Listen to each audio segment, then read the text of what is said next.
Namaste everyone.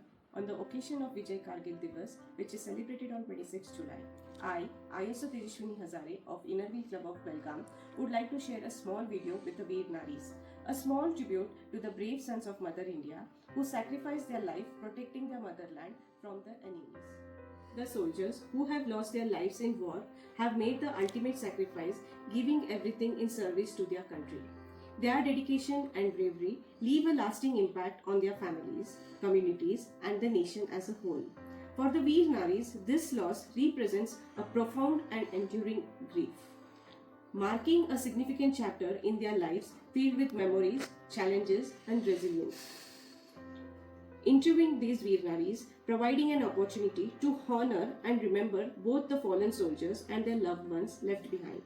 It allows us to understand the human side of sacrifice, highlighting their personal stories and their legacies that endure even after their passing. This interview serves as a tribute to their courage and commitment of these soldiers and their families, reminding us of the profound cost of war and the strength found in those who carry on in their absence. Let us welcome these incredible women and listen to their journey of strength, hope and inspiration. So, तुमचं नाव काय आहे?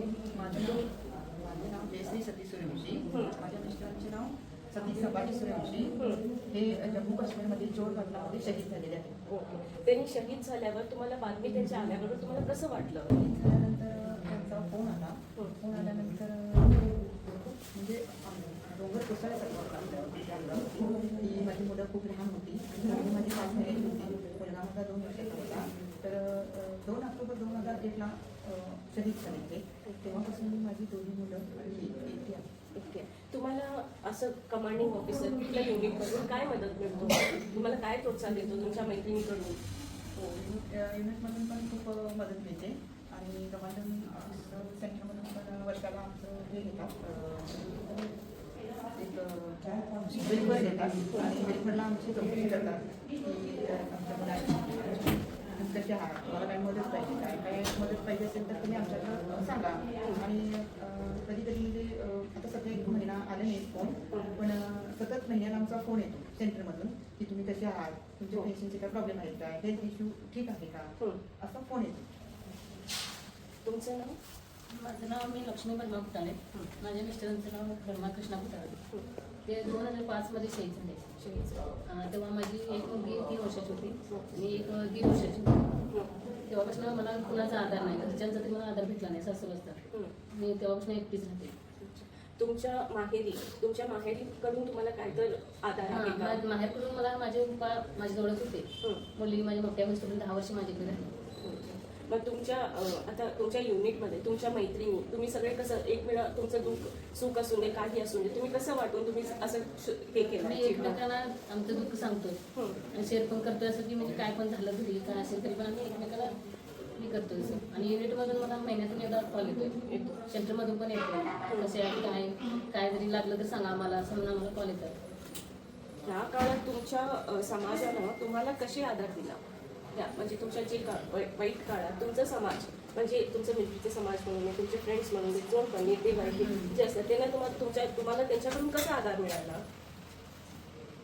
आधार समाजाकडून काय आम्हाला तसा आधार भेटलाच नाही आणि सासरच्याकडनं तरी अजिबात नाही मिळत नाही, कधी विचारले पण नाही. मग तुमचं मुलीचं शिक्षण वगैरे सगळं ते युनिट बघतो कसं काय? नाही मी स्वतःच बघायला. तुम्ही काय करता मग आता? घरीच असते.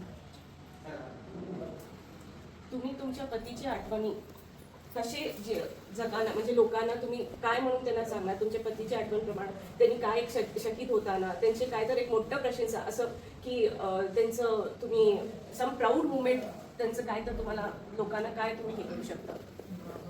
15 ऑगस्ट 26 जानेवारी आणि सुहासिनी मॅडम म्हणून आम्हाला फार गार्डच दिली होती आम्हाला. पहिला आम्ही उभा राहायला त्यांचा मला येते सपोर्ट. 9 मराठीवाली सुहासिनी मॅडम होती आम्हाला, त्यांनी फार आम्हाला हे केलं. 18 वर्ष झाली आम्ही आता त्याच्यातनं हळूहळू वर येऊन आता जरा मुलांना आम्ही हे केलं. अच्छा. तुमच्या म्हणजे तुम्हाला किती मुलं आहेत?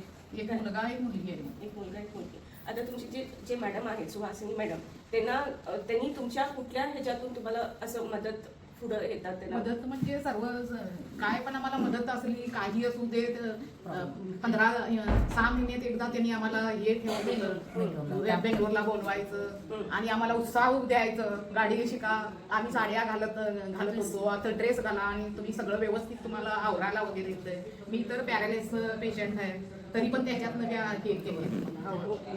तुम्ही पेशंट पॅरालिसिस पेशंट असल्यामुळे तुम्हाला तिथून हॉस्पिटलमधून तुमचं मेडिकेशन वगैरे हे सगळं तुमचं कोण काळजी घेतं मग? काळजी म्हणजे आम्ही बाहेर लावलेलो आहे. मग इथे सर होते त्यांनी काय आम्हाला हे करत नव्हते. आम्ही तेव्हा हे दिलेलं नव्हतं डॉक्टरकडे. डायरेक्ट मला पॅरालिस झाला आणि कोमात गेलो 3 दिवस. त्याच्यानंतर इथं हे देत नव्हते त्यांनी. मग सुहासिनी मॅडम माझ्या मला 2-3 महिने तर असं चांगलं बोलायला पण येत नव्हतं, चालायला बी येत नव्हतं मला. मग त्याच्यात मॅडम सारखं माझं एक 15 वर्षाचा होता असाल तर 12 वर्षात हे झालं आमचं.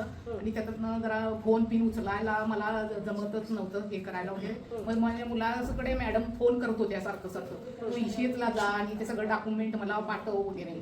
मग मुलाला बी तेवढं समजत नव्हतं मला. मग थोडं येऊन आम्ही इथं सरांना हे केलं होतं. त्यांनी काय म्हटले तुमचं तिकडनं तुम्ही इकडं हे करायला मी काय सिग्नेचर देत नाही हां. मग मॅडम म्हटली तुमचा हक्क नाही, तुम्ही फक्त सिग्नेचर करून द्या, नंतर काय करायचं आम्ही करतो. मग बेंगळूरला बोलवले मी, सगळे ईडी जमच्या गेलेलो आम्ही. मग तेव्हा मला 1-2 दिवस तिथं ठेवून घेतले आणि एक चक्क दिले त्यांनी 1,20,000 रुपये सुहासिनी मॅडम. म्हणजे ते डॉक्युमेंट हे सगळे चक्क सगळं हे करायचे होते ना, ते बिल्ल इकडं तिकडं ठेवली सगळे रिलेशन हे ते म्हणून व्यवस्थित दिले नाही काय. मग केवढे बिल मग हे होत होतं तेवढे 1,20,000 रुपये मला सुहासिनी मॅडमनं मदत झाली.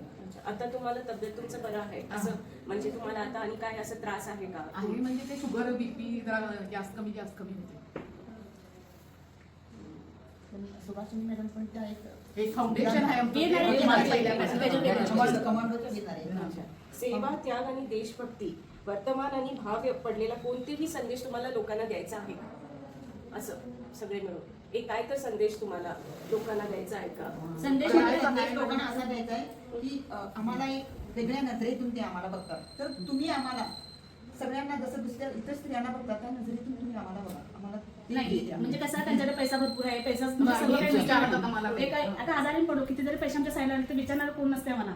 तर त्यांना काय कमी आहे त्या फिरल्या काय पण झालं तर आमच्या मुलासाठी आम्हाला बाहेर पडायला लागते, त्यांच्या कॉलेजमध्ये जावं लागते, भाजी आणावं लागते, हर एक कामासाठी बँकचं काम असू दे किंवा मेडिकलचं असू दे, त्यावर रिलेशन जपायचं असू दे, सगळीकडे जावं लागते. ही काही उठली की सुट्टी हिला विचारणार कोण नाही. तर असं काम म्हणतात मला, आमची कामं आमचीच करणार ज्याने कोणी म्हणतात त्यांनी कोण आमचं स्वतःची कामं करत नाहीत मॅडम. तर आम्ही करू शकतोय. तर एवढंच म्हणणार की त्या काय खालीच आहे त्यांना कोण विचारणार नाही. तर असं म्हणू नका. तर आम्ही पण आमचं जीवन जपतोय, आमच्या पोरांना जपतोय, नातेवाईक जपतोय सगळे, त्यातून मी पुढे जातोय. ते सपोर्ट करा फक्त आम्हाला, पाठीमागे खिचू नका. समाजाने सपोर्ट करायला पाहिजे, अशी पाठीमागे नावं नाही ठेवायला पाहिजे.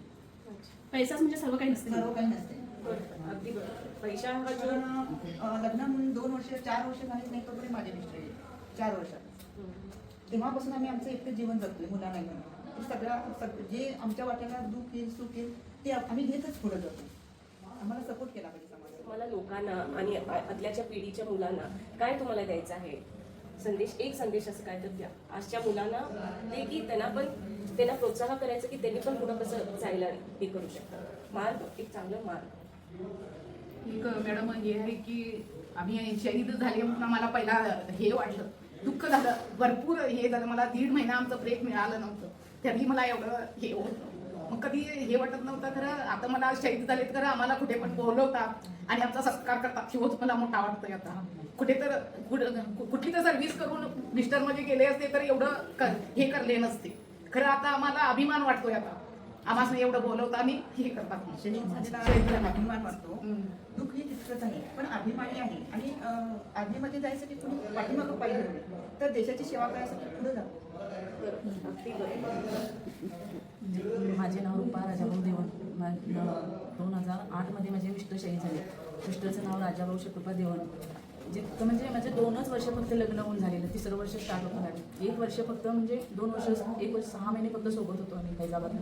तिथून आल्यानंतर माझं हे पण डेट पण थांबली नव्हती. नंतर सगळ्यांना असं म्हणजे इतका हंगामा झाला ना, म्हणजे 3 वर्षानंतर मुलगा झालं. नुसती म्हणजे मुलगा झाल्यानंतर त्यांनी मिस्टर म्हणजे आले पण नाही सुट्टीवर. मुलग्याला 9 महिने झाले तेव्हा आले सुट्टीवरती. 1 वर्ष नुसती 20 दिवस सुट्टीवर आले. नंतर येतो म्हणून सांगितले ते आलेच नाही. मुलाला पण माहीत पण नाही की पप्पा माझा आहे की नाही. इतकं म्हणजे डोंगर कोसळल्यासारखं झालं. 2008 मध्ये शहीद झाल्यापासून अशी परिस्थिती झाली ना, कुणी पण साथ दिलं नाही मॅडम. आई वडील पण साथ दिले नाहीत ना, सासू सासरे पण साथ दिले नाहीत. सगळ्यांना वाटलं की आता ही मुलगी म्हणजे राहतच नाही, ही कुणाला तरी गुण असं म्हणजे सोबत आता हिचं लग्न करून देतो, मग कुणी विचार पण केला नाही. एवढ्या लहान वयामध्ये असं झालं, एवढं संकट कोसळलं ना जिंदगी, कुणी असं म्हणजे माझीवर जर संकट आले ना असं कुणावर पण येऊ असं. तर मी नंतर मग आमची कमान फॅमिली होती मॅम, त्याच्यामध्ये 4 काका ते होते. मग त्याच्यामध्ये कमान फॅमिलीमध्ये आल्यानंतर काका पण सगळे म्हणायचे की इथंच राहते काय, तिला जायला येत नाही. मग असं कुणाला हे करण्यापेक्षा म्हटलं मी बेळगावला अलगच राहायचं, म्हणून माझ्या मुलासाठी मी शिक्षण करण्यासाठी मी बाहेर आलो. बेळगावला आले, इथं 1-2 वर्ष म्हणजे 5-6 वर्ष राहिले. नंतर मग एक सरांची ओळख झाली, ते सरांनी मला इथं जॉबसाठी हे केले. नंतर मी जॉब हे केलो. आता मी व्यवस्थित आहे मॅडम, मला काय प्रॉब्लेम नाही आहे. मुलगा पण माझं व्यवस्थित आहे. मी आर्मीमध्ये मुलग्याला पण हे घातलेलं आहे. आता हे झालं, भरती झाला आहे, अजून काही हे झालं नाही आहे, म्हणजे झाल्यासारखंच झालं आहे. मला अभिमान वाटतो की आमचे मिस्टर शहीद झालेत, पण त्यांना आम्हाला एवढा पण हे नाही आहे की खरं समाजाने एवढं हे तिरस्कार करू नये की यांना काय कमी आहे, यांना काय हे आहे. खरं जिंदगी आमची आम्हाला मॅडम समजते की कसं आहे आम्ही आणि काही नाही. आणि जर आम्हाला काय प्रॉब्लेम असेल तर आम्ही 55 लेडीज आहे मॅडम, त्या 55 लेडीजमध्ये काय नाही सगळे आम्ही मिळून मिसळून राहतो. कधी पण असं कुणाला दुभाव केलं नाही की हिचं हे. आम्हाला प्रत्येक प्रॉब्लेम झाला ना सगळ्या लेडीजला सांगून सगळं सॉल्व्ह करतो मॅडम. म्हणजे तुम्ही मैत्रिणी सगळे एकत्र एकत्र आहे. आहे. आमचं सुख-दुःख म्हणून सगळ्यांचं एकच आहे. कुठे जायचं असेल फिरायला तर एकमेकाला फोन करायचं, फिरायला जायचं असेल सगळ्या मिळून जायचं, कुठे पण ट्रिप कुणाचा काढायची, birthday, पार्टी करायची, कुठे पार्टी असला करायची. आमचा विषय करतो मॅडम, कारण की दुसऱ्या पब्लिकमध्ये जाणं घेत नाही ना एवढं. यांना काय कमी आहे, यांनी पार्ट्याच करतात, पार्ट्या करणे आणि दुसरीचं मन जपण्यासाठी मग एकत्र येतो मॅडम. बरं वाटलं हे ऐकून की मैत्रिणी पण किती गरजेची असतात. असल्या मुवमेंटला आपले फ्रेंड्स आपल्याकडे असलेलं खूपच इम्पॉर्टंट आहे. आणि आणि कधी कधी मी वर्षाने 1-2 आम्ही सगळे एकत्र येतो आणि कुठे तर बाहेर जायचं असेल, फिरायचं असेल. आमच्या पोराला पण फिरावं लागतं मॅडम. आता माझा मुलगा पण 9 महिन्याचा असताना माझे मिस्टर 2005ला शहीद झाले. तेव्हापासून गावात म्हणजे सासर गावात, माहेर गावात, बाहेर जाऊन माहीतच नाही. बेळगावला तर बेळगावकडून घरी जायचं पण माहीत नव्हतं आम्हाला खरं तर. जेव्हा मग झालं सगळं बाळ मोठं होत गेलं, जसं जसं मला बाहेर ऍडमिशन करावं लागलं, मग येऊन जाऊन होत नव्हतं. मग आम्ही नानापल्या तिथं राहून नंतर मला पण इथं आर्मी मेडिकल जॉब मिळाला. मग जसं आम्ही बाहेर पडलो, बाहेरच्या लोकांचं मला जसं नॉलेज भेटलं, त्यांचं म्हणजे काही मॅडम लोक आमचे आहेत त्यांचं पण सजेशन भेटलं. बेंगलोरला मला मॅडम जेव्हा मला काहीच माहित नव्हतं तेव्हा मला बेंगलोरला बोलून आम्हाला सगळ्या येणाऱ्यांना कसं राहायचं, तुम्ही मुलांना कसं मोठं करायचं, त्यांना पुढे सपोर्ट कसा करायचा, लोकांपासून बोलण्याचं कसं सावध राहायचं, तुम्ही स्वतः कसं स्वतःच्या उभं राहायचं, हे सगळं मला बेंगलोरला शिकवलं. तिथून पुढे आम्ही मैत्रिणी पण तिथंच एकट्ठा झालो. पहिला एवढं फोन नव्हते, काही नव्हते, काही नव्हतं. तिथं गेल्यानंतर आमचं सगळ्यांचं एकट्ठा ओळख झाली. तिथून पुढे आम्ही सगळ्या एकत्र आलो करतो. सर्वात मॅडम मी एकदम जॉईंट झालो एकदम. मग ह्या एक सगळ्यात जॉईंट सगळ्याच त्यांनी 9 महिन्याचे मॅडम होते ते सुहासिनी मॅडम. त्यांचे मिस्टर पण शहीद झालेले तेव्हाच, आमचं तेव्हाच. मग त्यांनी विचार केला की मी असे आहे तर आमच्या जे शिपाई जवानच्या बायका झाले त्यांचं काय अवस्था होईल.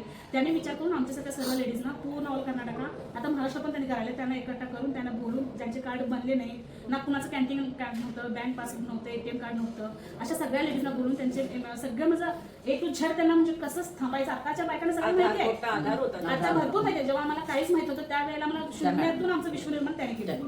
तिथून आम्ही उभारलो मॅडम आणि तिथून पुढे आमचं आयुष्य सुरुवात झाली. सर्वातला आमच्या मुलासनं 20-30 हजार, एक मुलाला 30-30 हजार रुपये त्यांनी अकाउंट ह्याला नावावर एवढे कंपनीच्या. सगळ्यांची. भरपूर सपोर्ट केला. आणि स्वतः आमच्या बरोबर राहत होत्या त्यांनी 5-5 दिवस आम्हाला ह्याला त्यांनी बरोबर राहत होत्या आमच्या. आता त्यांना टाइम नाहीये, आता त्यांनी काही येत नाही जास्त. मेन पाया मजबूत झाला आमचं तिथून. आताच्या लेडीज काही एज्युकेटेड आहेत, त्यांना सगळं माहिती आहे आणि केल्याचं आम्हाला याच्यात काहीच माहिती नाही. मेन सुरुवात आमची तिथून झाली. हा, मेन फाउंडेशन म्हणजे तुमचं सगळं बेंगळुरू स्टार्ट झालं.